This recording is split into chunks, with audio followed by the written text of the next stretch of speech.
आनंद वाघ, मी आंबोळ्याच्या मथुराबाईचा मुलगा. आमची आई आंबोळ्याची आणि कधी आम्हाला आंबोळ्यात जवळचं वाटलंच नाही, कारण मी 6व्या वर्गात असताना माझे बाबा मरण पावले आणि आमचं सर्व आयुष्य आईने देरांच्या आशेनं काढलं.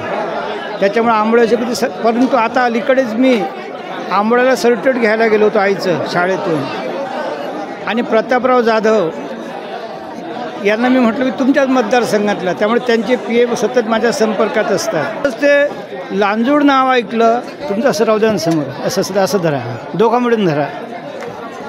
म्हटलं अरे लांजूड तर आम्ही लहानपणी पोस्टकार्डवर लिहायचं की मुक्काम आंबोळा पोस्ट लांजूड, आणि कधी तालुका खामगाव की काय नांदुरा होता. म्हटलं मग मला खरं वाटे ना, तर मी काय पेशंट आहेत, साध्या भाजीपाल्यातून हे व्याधीमुक्त होऊ शकतात. तर आधी मी काय करणार, तुम्हाला काही महत्त्वाच्या क्लिप पाठवीन. तुमच्या गावातले जे 5-10 तुमच्या भोवती बुद्धिवान मुलं मुली असतात त्यांचा एक संघ करू.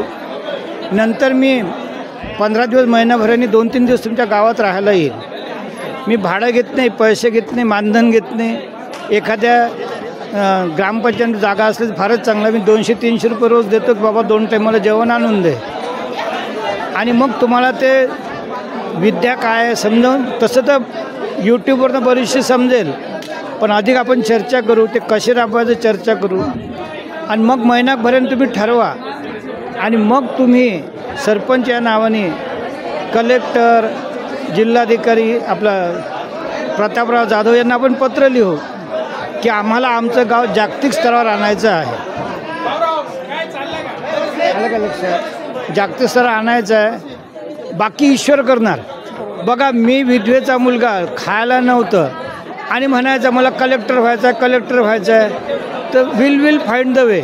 मंत्रालयाचा सहसचिव मी रिटायर झालो. आणि अशी महान विद्या आहे की लोकांना 50-50 लाख रुपये खर्च करून जे कॅन्सर हटत नाहीत त्या दिनप्रणालीनं हसतात.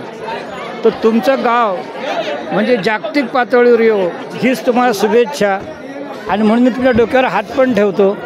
मला खूप आनंद वाटला त्याच्यात येऊ. अशोक सूर्यवंशी यांनी बोलू आपण नंतर.